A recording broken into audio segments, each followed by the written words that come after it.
नमस्कार. मराठी अपडेट गुरु या यूट्यूब चॅनलवर मी ओमकार संपूर्ण महाराष्ट्रातील लाडक्या बहिणींचं हार्दिक स्वागत करतो. महाराष्ट्रातील प्रत्येक लाडक्या बहिणींना खात्रीशीर माहिती देणे हाच आपला हेतू आहे.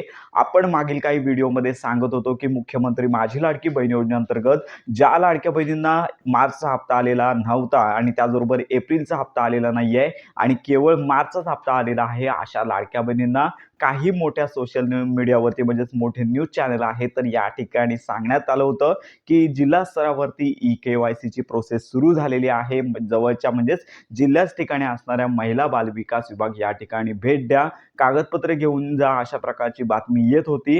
लाडक्या बहिणींसाठी KYC मुदतवाढ अशी देखील माहिती येत होती, परंतु यासाठी आता पूर्णविराम मिळालेला आहे. कारण का काल संध्याकाळी महिला बालविकास विभाग असेल तर यांचं इंस्टाग्रामचं अधिकृत पेज असेल, त्याचबरोबर ट्विटरचं अधिकृत पेज असेल, तर या ठिकाणी एक महत्त्वाची घोषणा झालेली आहे. आपल्या स्क्रीनवरती ही घोषणा पाहू शकता. तर याच्यामध्ये सांगण्यात आलेलं आहे की सोशल मीडियावरती मुख्यमंत्री माझी लाडकी बहीण योजनेअंतर्गत जी KYC संदर्भातली मुदतवाढ असेल किंवा महिला बालविकास विभागामध्ये जाऊन कागदपत्र पडताळणी संदर्भात जी माहिती देण्यात आली आहे, याच्यामध्ये काहीही तथ्यता नाही आहे.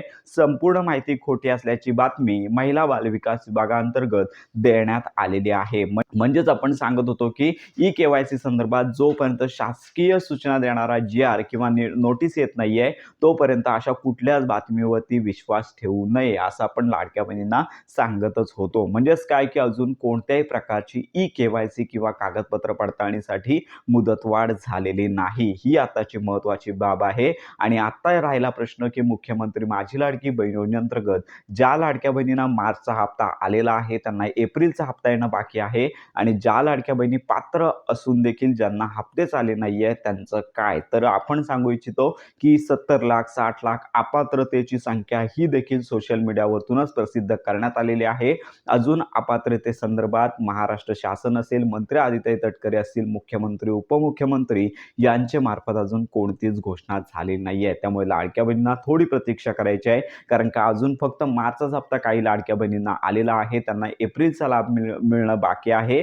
तर अशा प्रकारे अनेक अशा समस्या आहेत निर्माण झालेल्या आहेत. त्यामुळे जोपर्यंत शासकीय मान्यता किंवा शासनाची नोटीस येत नाहीये किंवा मंत्री आदित्य तटकरे या संदर्भात घोषणा करत नाहीयेत तोपर्यंत या संदर्भात तथ्यता देता येणार नाहीये. आणि आपण लाडक्या बहिणींना सांगतच होतो की थोडी प्रतीक्षा करा, अजून 2 दिवस, कालचा आणि आजचा दिवस प्रतीक्षा करा, कदाचित हप्ते वितरण होऊ शकतं. तर अशा प्रकारची अपडेट आहे. कारण का ज्यांना फक्त मार्चचा हप्ता आलेला आहे, एप्रिलचा हप्ता आलेला नाहीये, अशा लाडक्या बहिणी अपात्र का, हा प्रश्न आपण वारंवार समोर आणत आहोत, कारण का त्यांचा लाभ अजून बाकी आहे. त्यामुळे महाराष्ट्र शासनाने लवकरात लवकर उर्वरित लाडक्या बहिणींना हप्ते वितरण करावं, हीच आपली मागणी आहे. त्यामुळे अजून अपात्रतेसंदर्भात कोणतेच निकष आले नाहीयेत किंवा लाडक्या बहिणी एवढ्या अपात्र झालेल्या आहेत, ही बातमी देखील चुकीची आणि पूर्णपणे खोटी आहे. त्यामुळे जोपर्यंत शासन जाहीर करत नाहीये की एवढ्या लाडक्या बहिणी अपात्र झालेल्या आहेत किंवा ज्यांना लाभ आलेला नाहीये अशा लाडक्या बहिणी अपात्र आहेत, तर जोपर्यंत शासन जाहीर करत नाही तोपर्यंत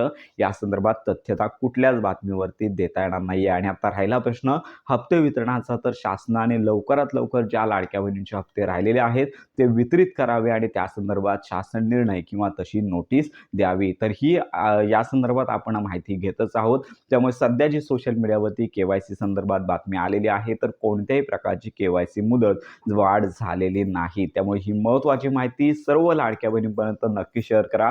ज्या लाडक्या बहिणींना मार्चचा हप्ता आलेला आहे, एप्रिलचा हप्ता आलेला नाहीये, त्याचबरोबर ज्या लाडक्या बहिणींना हप्तेच आले नाहीयेत तर यांच्या संदर्भात आपण माहिती घेतच आहोत. लवकरच या संदर्भात शासनाने घोषणा करावी, हीच आपल्यामार्फत मागणी आहे. तर या संदर्भात माहिती मिळताच त्वरित व्हिडिओ आपल्या चॅनलवरती दिला जाणार आहे. त्यामुळे लाडक्या बहिणींना थोडीशी प्रतीक्षा करायची आहे. कदाचित हप्ते वितरण देखील पुन्हा सुरू होण्याची दाट शक्यता आहे. तर अशा प्रकारची ही महत्त्वाची माहिती सर्वांपर्यंत नक्की शेअर करा.